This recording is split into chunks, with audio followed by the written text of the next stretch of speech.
Welcome to the Man Cave Podcast with Dan Casper. What's up, everybody? Welcome to this episode of the Man Cave Podcast, brought to you by our good friends from Hy-Vee and Toyson Ford. Good buddy Brandon's going to join me in a second on this episode of the podcast. We got an interview with Ed the Diver. Probably saw him on social media, Facebook, YouTube, all that good stuff. Ed the Diver, Silent J, his partner. They go around and, they dive into rivers and lakes and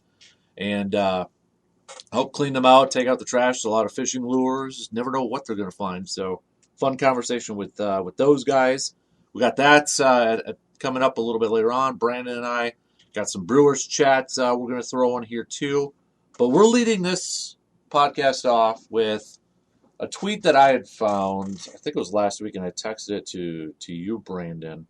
And we're always looking for suggestions when it comes to top fives. And let's give some credit to where credit's due. Grits and Football is the name of the Twitter person, but this person's Twitter handle is @goodbrief.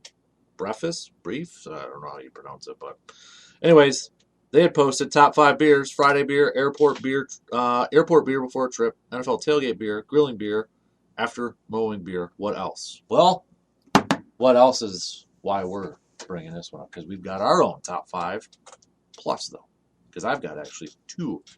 I have 1, so you got me beat. Look at that. That's very rare. So I guess if I've got 2, I got to go first, don't I? On this one. So, all right. So these are we're calling it occasion. Situational beers. We're not listing top 5 brand beers. No. You can drink in this scenario. You can drink whatever kind of beer you want. It's kind of like top 5 moods. Where are you? What are you doing? What was done? What's the situation? So I'm just gonna say my 2 right away because they kind of are similar but a little bit different. So my 2 honorable mentions are after a rough day of work, but after a good day of work. Rough day of work, maybe, or like a stressor, just like, okay, long day sort of thing, just need a beer. Or kind of a celebratory type of beer, great day, let's go have a beer. Those, so kind of hand in hand, those are my 2 honorable mentions for this. Okay. So, what is your honorable mention? Some of mine I had to be a little vague with, and I'll explain why, and this is kind of when I was. I just put celebration of achievement beer. So if you did something say kind of like you had a big test or something, as long as you're legal. As long as you're legal, of course. Of course. Or you did something, and it's not something that you do often, like some other scenarios that may come up here. But that's what I went with. All right. So shall we do let's do it. The top 5. So my number 5, and again, I'm curious if we got, I don't know how many we're going to have the same, maybe a couple in here, but a hunting one. So a hunting season, whether it's, the day before or just, sitting around, or maybe it's kind of a celebratory one there too, right? Deer camp, got to have a little bit of cold ones there on hand just in case you're able to bag that big deer, or maybe you're frustrated, or maybe you're just sitting around with some family and friends and that. But a good old-fashioned hunting beer is number 5 for me. That's. I don't think you will have that one on there. No, I don't, because I don't hunt. Right, exactly. So I can understand it, but for me, and this one may come up for me at the end of this week. I just put the end of a long week. Okay. Yep. For me, Saturday night when I get home from state track, whether it's 8 o'clock or 2 in the morning, depending on what Mother Nature does, I may just feel like, what? I need to go to the fridge and have an ice cold Hams because it was a busy, busy week. Yep. So that's a good one. Like when you get to the end of a busy week for whatever reason, and you're just like, what? I got a minute. I'm gonna crack one open. Yep, good one there. Number 4 for me is a ball game beer, and this one's a little bit different for me. Not necessarily. I'm not a big football ball game type of beer. I mean, I've had them before. I think of it more as baseball sort of thing. It's just that nostalgia. If I go to a baseball game, I gotta have it. I don't have that feeling when I go to a football game, but when I go to a baseball game, whether it's Express or Brewers or whatever, I feel like I gotta have one. Does it matter weather-wise? If you're at a Packer game and say, preseason game, but just say a regular season game in September versus a game in December. I think that's part of it too. Okay. That is part of it too. It's just, yeah, and I think it's just, it's the feeling of, and maybe I'm a little old school too. I like the cups. I like having it in a cup, instead of, no offense, but like the big cans and all that. I like having that in a cup. Ball game beer, like a beer and a dog or something like that. So that's number 4 for me. All right, my number 4, I went wedding beer. Ooh. No, it doesn't have to be your wedding. It could be Yep. a friend's wedding, a family wedding, whatever. But when you go through the ceremony and stuff, and you get there, and you're not eating yet, you just got a little bit of that fraternizing time. And if it's a wedding that is serving, and you just you go and you get one, and you're just maybe there chatting with your family and friends, and you just get that first one. Yep. Like that's a good time. That's a solid one. That's a good one. That one did not make my list over there. So we're at number 3. Number 3 for me is a tailgate beer. So if you're tailgating before this, now this one's a little bit different. When I do go to a football game and I tailgate, that one. There's a difference between tailgating and being inside. Right. Yep. Exactly. So tailgate beer, got the grills going on. You're hanging out with a bunch of people and that. By the tailgate of your vehicle and such.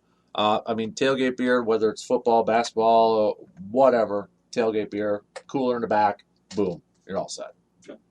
My number 3, bonfire beer. Nice one. There we go. So, Mhm. Obviously bonfire can be just a fire. It doesn't have to be a big one. But just still, it's like you're sitting around. Obviously, this is more summer related. Right. But, you're sitting around and it's warm enough. And you're just like, you know what? Shh. And you crack one open. That sort of thing, yeah. Yeah. We're at number 2. Number 2 for me is golf beers. And this is something that obviously has been a little bit more, I shouldn't say a little bit, but, in the last few, now it's like, obviously when I started golfing when I was in high school, that wasn't a thing. Right. Even like in college, it wasn't a thing. Now it's like almost like, okay, I got to go to the bar and get that 6, the cooler 6-pack. Or you drive around, I was like, where's the beverage cart? That sort of thing. It's just, it hits differently, especially when you're out on the course and it's warm and it's hot, Here's the thing, it could be a beer, it could be something else, maybe like a twisted tea sort of thing. Yeah. But to me now, that's like, it's the point of like, okay, we either got to have a 6 or we got to make sure we find that beverage cart, the cart girl over there. So, yep. So, golf beer, number 2. Gotcha. My number 2, you mentioned earlier, tailgate. Mm-hmm. Tailgate beer. Especially for me, obviously American Family Field, I'm going to be partial to that. But like you get there, you just you need that. Yep. You need to have one or two. Yep. I don't know if we're going to have to say number 1. We're not because no, we're not. I can guarantee you we're not. So okay, when I say my number 1, I hope you're going to be like, dang it. I might. Number 1, softball beers. Slow pitch softball beers. Don't do it anymore. But when you think back at it, it probably sounded like alcoholics here. Well, we're doing a list of all beers, so. But we've talked about it often. We played Set 'em Up, which was, a beer game in that. You go in the dugout, you have one after the game. Yeah, you're not drinking Some, depending on when you're playing, somebody would have to buy if they struck out or something like that. That was the only time on your team where you'd be happy somebody struck out because you just hear, we got a buyer! Yeah, exactly. Depending on some of the tournaments you go to, maybe it's pitchers, so you had pitchers laying around all over the place. For crying out loud, Brandon, we're in a studio recording, and right there is a beer drinking trophy over there. So, softball beers for me, it was just that was a different type of animal over there. So, slow pitch softball beers, number 1 for me. Now, I'm going to explain this, but I think, with this, what I did was my number 1. I just put athletic beers. Okay. Because I don't know if I could necessarily differentiate golf and softball, but those are the 2 I thought of. Okay. Because, yeah, I get it's different, but at the same time, it's like you're doing something. Chances are you're hanging out with friends and you're doing it like that. Mm-hmm. So I kind of lumped them together. Okay, that's fair. For me, it's a little different because golf, you're riding in the cart. You just kind of chill. I can see the difference, but in this one, I was just trying to figure out what's the same, what's different, that kind of thing. Mm-hmm. And in this one, that's what I did. I kept them. And then part of it too is for softball, if you were camping, Yeoman, that's kind of part of it. But maybe that's the bonfire part or something like that too. But that was, yeah. So there's tournaments. Obviously, we talk about that. But how many times would you go up and you see the tally of the teams for how many they bought? Right. it's a different element with yeah, that. you're not getting when you're out golfing. You're not getting that. I mean, we're not doing that at the Casper Classic. Right. We want everybody to make it to the end. So Right, exactly. So that one I don't have it anymore, but I remember, well, even Milan tournament, I still got a cup that says Milan tournament, but I mean, how many pictures I would used to have just from all these tournaments and that, it's like, oh Lord. But yeah, so that's my top 5. Bring it. I don't do number 1 anymore. no, But I feel like if I went to a tournament and watched, you gotta have a beer, right? Oh yeah. We gotta have it. I mean, a couple of teams I played on, we had our own can koozies for crying out loud. So Maybe we need to make a drive up to like Gilman. yeah. Make a day trip up there to watch, and Mm-hmm. we just have a few ourselves. And although you'll be bummed to hear that they no longer have Electric scoreboards. I love the old old scoreboard where you had to put the numbers up there. Yes. Whenever they did decide to do it. Yeah, and that might have been done like 7 years ago. I don't know, but like I just learned this a couple weeks ago, so it rocked my world. I know. All right, rest of you. Hey, really quick before I end it, I did promise I would say some of them, some other people's I want ones to hear on the podcast here. So let me bring up some of those here because I was not prepared. Surveyor Sam went with first beer with old friends, vacation beer, after work beer. The home project is complete beer, golf beers. The one thing I was thinking about too is like none of us mentioned college.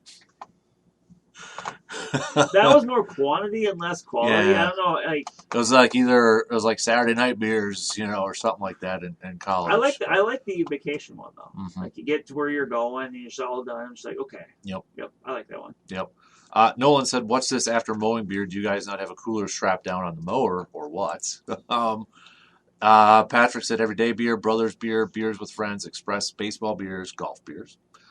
Steve said first beer, second beer, third beer, fourth beer, and the last beer. So I was worried that we sounded like we were alcoholics. Steve, I think you took that one. I like that one though. What else do we got? Do we have any more that I can bring? I don't think so. Oh, yep, we got a couple more. Jeremy said all-inclusive beer, airport beer, grilling beers, beers with the boys, Friday beer. Dustin said free beer. Yeah. Tailgate beer, grilling, cooking beer, beers with dad, concert beers. Tim said 19th hole beer, so golf beer. Pontoon beer, campfire beer, tailgating beer, moving apartment home beer. And Mike just said free Busch Light. I'm not quite sure what Kyle says here. I mean, I have a 4-beer yard. Oh, I think maybe it's like maybe he's like mowing. Maybe it's 4 beers to get through his yard. That's a decent sized yard, Kyle. Now I got it. That's a decent sized yard there. Yeah, that is. Or he's just really now, quick. I'm curious for the mowers, like when you're mowing, like do you have like a cup holder, like, or are you doing the Boomhauer thing and planting it right between the legs? Well, that's going to warm it up quick. There was like half an episode of King of the Hill based on that idea. It is interesting though because my rider has a cup holder already built into it. It could be water. It could be soda. But it's very narrow. You can't hold a water bottle. It's too narrow. It fits a can. Ah. So what are they trying to tell you when you're, Soda. Maybe canned water. Yeah, maybe. Yeah. But I just always like, oh, it's right there. It's right there. So not when I installed it was on there. So good ones. If you haven't sent us your 5, you can let us know, and maybe we'll revisit this on another episode. So, but all right, we're gonna take a quick break, and Brandon and I chat a little Brewers. We'll get to that, plus Ed the Diver a little bit later on. We'll be back after these quick words. Sweet, sweet summertime is here, Chippewa Valley, and it's time to load up on snacks and meals for the summer. Whether you're stocking up for the kids this summer, preparing for a cookout, or a long road trip, Hy-Vee in Eau Claire is your home for all of your summer food needs. From high-quality deli selections, a wide variety in the meat department, to the fantastic bakery and wine and spirits department, Hy-Vee has something for everyone to enjoy this summer. And don't forget to check out their team shop in case you're tailgating at a ball game this summer. Hy-Vee in Eau Claire, your summertime headquarters in the Chippewa Valley. Brewers, though, Brandon, let's go back to Memorial Day just really quick because I want to get your thoughts here. And I've asked this to everybody I've talked to. Were you surprised, and people probably getting annoyed about this, but were you surprised of how loud the boos were on Monday for Craig? No, I wasn't. I think part of it, too, was I just, 'cause obviously there was a good amount of Cub fans there. I just don't think maybe in that moment they just were very loud. Yeah. So when the people that are mad are loud and the people that aren't, Mm-hmm. it's going to be loud. Yep. But at the same time, that doesn't surprise. Like, it felt, to me, like, and I said it last week, it just felt, and this whole series, I think, in general, it just kind of felt like a bit of a cathartic moment. Like, it's like, this was kind of like almost the last check mark you had to get to. Yeah. Like, you had to see Craig Counsell as the Cubs manager back in American Family Field. Like, Yeah. and for it to set in to be like, okay, now we can, kind of get on and everyone can just, and then, I mean, after the series, he's still going to be the manager of the Cubs, and he's still going to get booed, but he's not going to get booed as much as he did this week. No. People are getting out of their system now, and it becomes less angering and more just annoying. Yep. I think after this point for a lot of people. Yep, I would agree with that. To the games itself, to that game, what else can we say about Robert Gasser and his start? There's two things that really jump out to me. How calm he looks out there. But the second, the guy in 4 starts, 1 walk. He has thrown 1 walk, and I still remember that walk because they made a big deal about it because it was a close pitch for that final. 1 walk for a guy who started just 4 games so far. Right. That's unbelievable. Right. And look, that's going to change. This isn't a jinx if he comes out and walks 2 or 3 people his next start. Like, you're not going to be a starting pitcher and walk one guy throughout your career. That few amount of players. That's Yeah. just, it's like the, Shota Imanaga thing yesterday where it's like, is he cooked because he got up to such a good start. It was due to happen. It's Major League Baseball. Like, he was due to have a bad game, and, Brewers fans are happy it happened last night, but no, he has done all you could expect him to do. He's come up. You said he's thrown strikes. Like, and the biggest thing too, I think, because like his stuff is good, but it's not overpowering. He really has to mix and kind of locate well, and he's done that. He hits mid-90s. He's got the the changeup, the sweeper's a big pitch. Yeah. That's a big pitch for him, and I think because he's successful with that, it kind of helps his other stuff play up a little bit. His fastball or his sinker, which is good, but it makes it look a little quicker. It makes it differentiates enough from the cutter. He can mix in the changeup. We've seen him get swings and misses there, and he's pitching deep into games. Like that's the quickest way to get on the good graces of any manager is pitch deep into games. Yeah. So that's all you can hope for out of him. And he's someone that might have been up a little earlier if not for the injury he suffered near the end of spring training. But now he's quickly emerged as a guy like that. You can really depend on every time he goes out there. Yeah. No doubt about it, man. I mean, you look at a lot of these rookies that have been. Joey Ortiz continues to get better. I mean, last night was Blake Perkins. I know he's not a rookie, but I mean, Blake Perkins. So he's a younger guy. Yeah. I mean, well, what didn't he do last night? He hits a 2-run home run. Then he makes, robbing a home run. Then he makes a diving catch over there. I mean, the range he showed off in center field last night was pretty spectacular. About the only ththing he didn't do was sell a beer in Section 118. But, yeah, he is, to me, Blake Perkins is kind of almost that perfect 4th or 5th outfielder. Like, he shouldn't be starting every day just because his bat isn't great. But, the defense is there. So he's a guy that's going to be able to come in later in the games. He's a switch hitter, so you can kind of work with that however you want. He has his moments. He can have some power sometimes. He's got speed, so he can steal some bases, and he's patient. But he does swing and miss a fair amount. But still, like, as a guy to have in that outfield group, as a guy that you can park in center field and know, okay, we're gonna get good defense there. The Brewers have really over the years have really prioritized defense up the middle. I mean, you can look at who they're throwing out there right now: William Contreras, Bryce Terang, Willie Adames, and more often than not, Blake Perkins. Yeah. I mean, those are all plus defenders. So, he's just, and even going back to spring training when people were kind of doing their putting together their 26-man roster, I thought like not enough people were giving him the benefit of like Blake Perkins is on this team because of what he provides defensively. Like, it's almost like in football, if you have like a good like situational rusher, like I'll use the example for the Vikings of Brian Robinson. He played a lot of years with the Vikings. Like he got overshadowed a lot because of Everson Griffin and Daniil Hunter and Jared, maybe earlier on in his career, Jared Allen.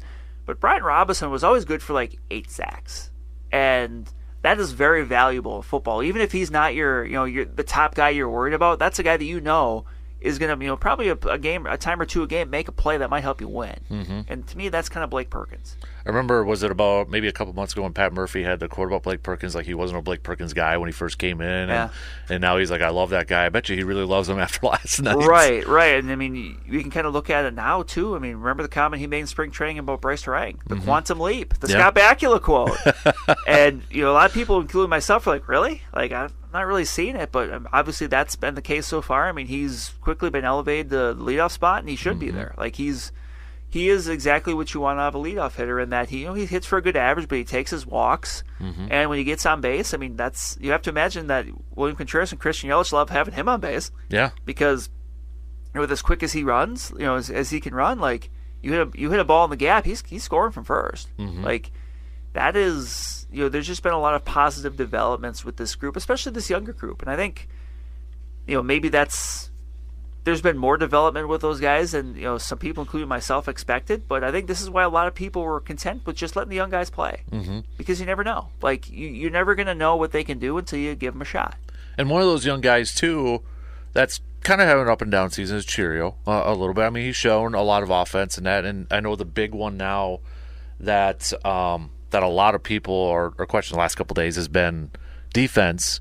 Because he plays deep. And, the other night, the Freddie Peralta game where Freddie kind of showed some frustration that Cheerio didn't dive for a ball. And I know Pat Murphy said afterwards he'd like to see Cheerio dive for that ball. Dives for one last night, right field, and makes it. But a lot of the talk has been he doesn't, he struggles a little bit going back for a ball, so they play him deep. They love his side to side. And that's not uncommon. A lot of times you'll see, like, the really good defensive outfielders tend to play shallow because they're comfortable going back. That is... think of over the years, guys like Lorenzo Cain, Carlos Gomez, they didn't get beat deep very often, and part of that was because they were fast and they played more shallow. But it's because they could track the ball and they had such good instincts going back, and that's just something that takes time. This has been said to death, but he's only 20 years old. Most people at his age are playing like A-ball. Yep. So you have to understand. It's easy to understand that he's not a finished product, and there's certain parts of his game that you're just going to have to watch develop at the majors, at the major level. Right. Yeah. And that's, I think, to me, the what do we want to say, like, the thing that's most surprising about this team, too, is, like, even though he's been up and down, they're still 4.5 games up in the first. Right. They're still, top five all over there. They've been playing good enough to where they can kind of work through those struggles. Other people are picking up the slack. To where, you can, he can be out there and he can be hitting 8th or 9th, and right now he's got an OPS around 600, which is well below the league average.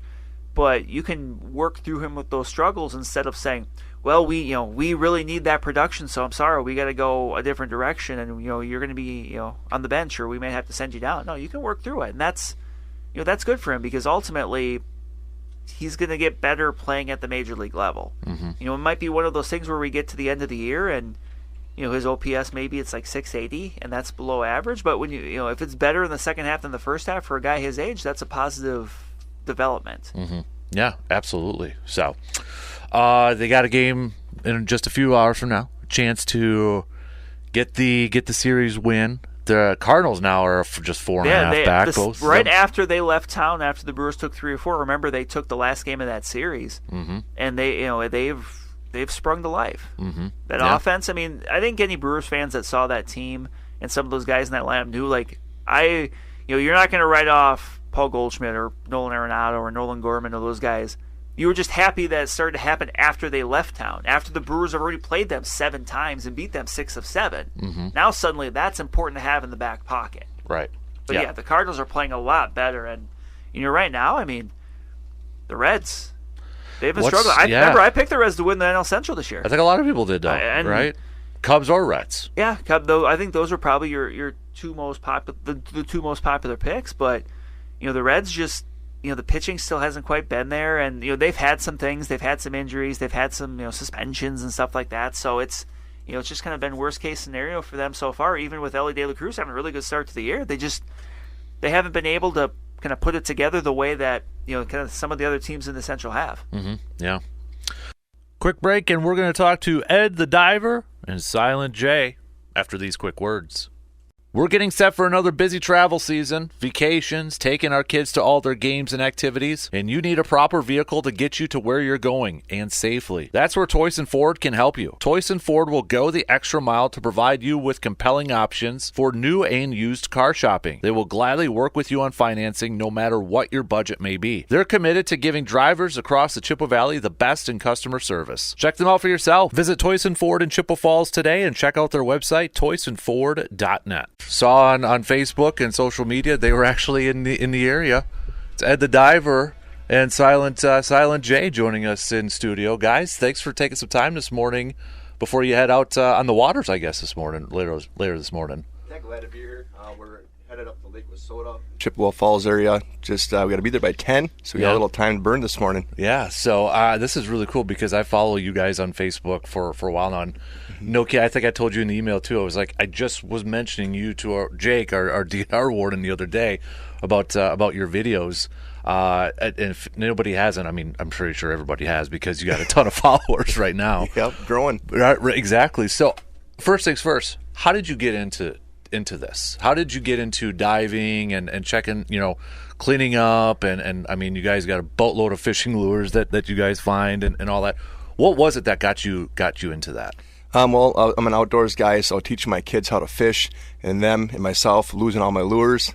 I had to go back and get them, so I started going in there with waders, picking them out with a golf ball retriever, which then when the water warmed up, I got my shorts on, a mask, went underwater, had a little boogie board attached to me, would throw all the lures on the boogie board, but then I started to notice all the trash in the water too, and all the fishing line. Instead of just cutting the lure off the line, leaving the line, I thought, hey, I got to do something about this. So I started, I put a little tray on my board, and I started throwing all the trash in there. Then I ended up getting scuba certified in 2019, and it just blew up from there. Social media channel, all the stuff I could pick up. I ended up getting a kayak, so I could haul more stuff like bicycles, tires, rims, sometimes safe money bags, typewriters, sewing machines, all kinds of stuff. Just what's been like the weirdest thing or the coolest thing that you've found so far? Is there something that really stands out in your mind? Well, we see a lot of bones. Of course, we leave those down there, whether they're animals or human. We don't want to disturb them. We find knives. Yesterday, found a knife in Duncan Creek with the tip broken off, a big old kitchen knife. Yeah. Right in the Chippewa Falls there. We found stolen jewelry. Got that back to the owner. Found a really dirty Barbie. From 1993, ended up. I read this story. Yeah. So tell that. Sold that on eBay for $1,225, and one of the reasons why it sold so high is because they want to support our cleanup efforts. Because a lot of the stuff we do is free, even though I do have a recovery business and charge for that. And I charge for public speaking sometimes. This helped raise funds for us to go on a tour like this. That's right, because you do take donations too, which, I mean, you have info on your website. I was reading it a little bit this morning. Golf ball falling all over the place right now. I think you found some golf balls in the water too the other day, right? We find a lot of golf balls. In Door County 2 weeks ago, we found 840 golf balls in 45 minutes. You're kidding me. Holy cow. But you do take donations, so if anybody's interested, you got the different levels of sponsorships on there too, right? So you can just go to edthediver.com and donate, or you can go to, I have a Venmo or PayPal, and the information's on my page on Facebook. So, Silent J, I got to ask, how did you get the name? Because every time he's editing videos, he has to turn the volume up to hear it, or he's got to edit out whatever I'm saying because I work in a shipyard, so I got a potty mouth. Yeah. So it's like every other word, it's like I got to bleep out. I'm like, well, you know what? I'm just going to have to cut this whole clip out. Otherwise, it's going to bleep, one word bleep.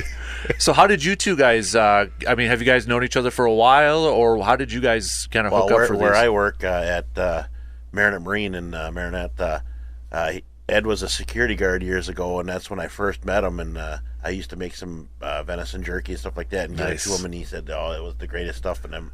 And then he went off from there, and I didn't see him, and then my son was telling me Falls this diver on TikTok, and he goes, he's down by the Menominee area local dam there, and he goes, can we go see him? And I said, yeah, let's go.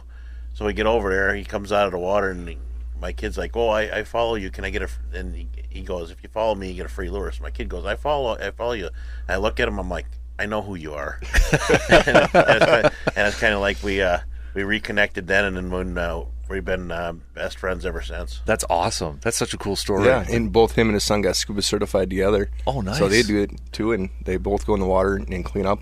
And he really helps me out a lot. A couple years ago, we found over 16,000 fishing lures in multiple rivers. No kidding. So and you sell those too, like on your website, right? Do you kind of clean them up and put them in packs? We put them in packs for the website. I used to sell them individually on there, but now we just don't have time to post all of them. Right. But we do sell locally. Menominee River Dam during the walleye run. I have a toy hauler. We pull up there on the weekend and just sell them, from like 9 to 5 or something. Mm-hmm. But otherwise, we do we donate to a lot of charities, fundraisers.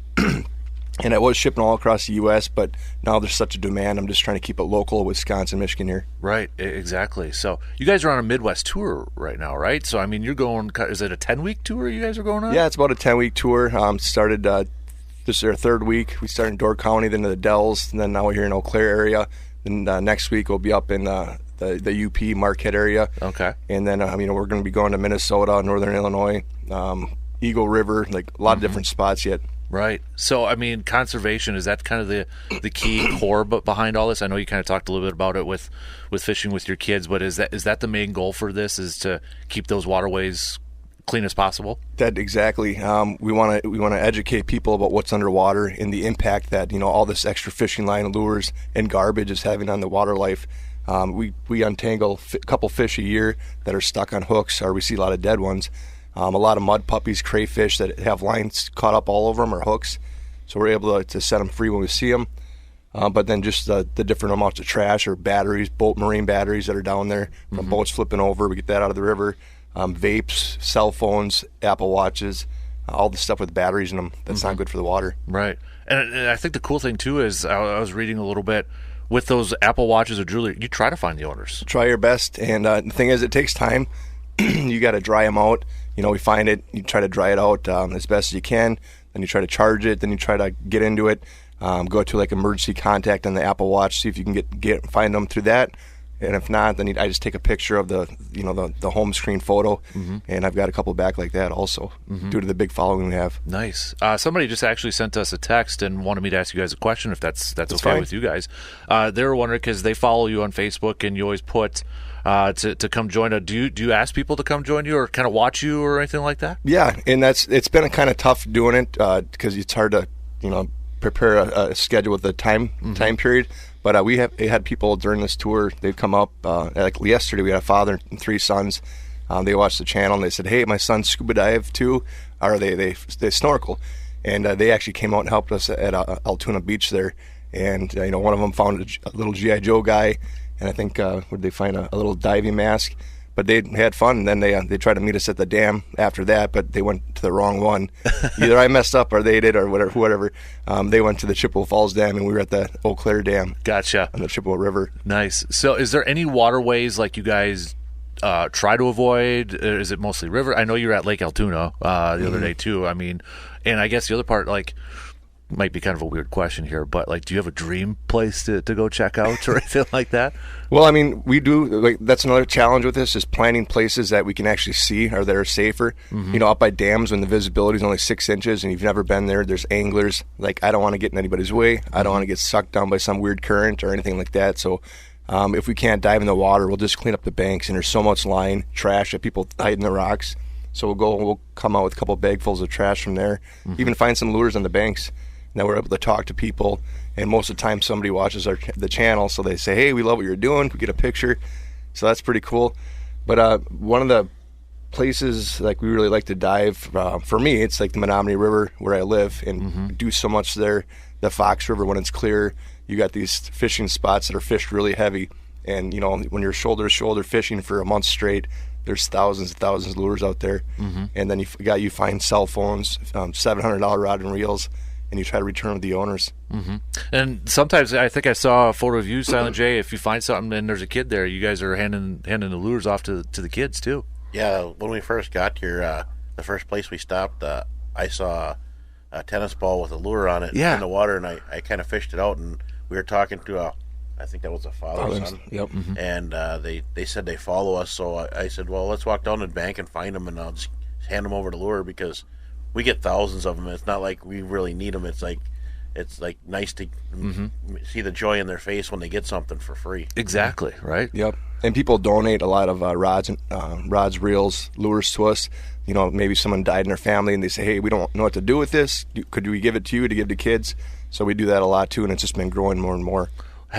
You know, going back to whenever you started, did you guys imagine it exploding like this? I mean, when you say you're going to a bank and all of a sudden you got a couple people saying, hey, we watch you, we follow your channel. I mean, what's that feeling like when you hear that? Pretty awesome feeling. Never thought it'd go this far, but it's not just like local, like the post office, the bank, everywhere we go. Even you drive, you know, across the state and you got somebody recognize you. You're driving and someone's honking their horn or they got their camera out taking pictures when they're driving by. It's a pretty cool feeling. Yeah, no doubt. Have you been ever caught off guard going to a place and somebody recognized you? Or are you kind of used to it now at this point? Not really. You know, sometimes we need a break. Like I get out of my house and try to go have a couple beers and try to respond to comments for a little while, but then you kind of get overwhelmed by people.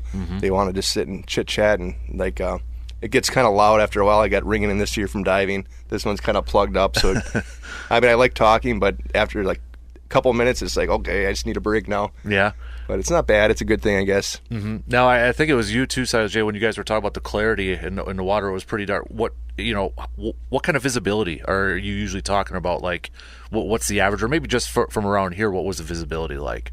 The average around here is maybe a foot to 6 inches of visibility. Okay, it's really poor. Yeah, but we're used to diving in a lot of water like that. It's not so bad when you know the local waterways, but when you don't know it, you don't know what's there, what could be possibly there, and it's just it kind of freaks you out a little bit. But you don't let it bother you. Right. It's just you're just down there. It's kind of peaceful, but you're in the unknown. But it's just kind of like you, God, and whatever else is down there. And maybe some fish or something weird. I don't know. Well, we actually had another texter, our good buddy Big Worm, said, "What's the biggest fish that you guys have seen diving?" What's Sturgeon, up, Big Worm? Definitely. Yeah, sturgeon. You know, when you're in zero visibility, you know, just kind of feeling for lures sometimes, and all of a sudden a big old sturgeon bumps your arm, and it doesn't move, but it moves your whole body. Really? You know, it's a big one. I mean, those things are ancient too, yeah, right? some are like 7-8 feet long. Gosh. And they like to rub up on each other, so when there's no visibility and they rub on you, they probably think you're another sturgeon. Yeah. We have another listener, we call him Surveyor Sam. He land surveys for a living, and he told us stories like his uncle used to, I think, be a Navy diver, but then transitioned to, like, I think it was over by the Mississippi. Sam, if you're listening, you can send us a text.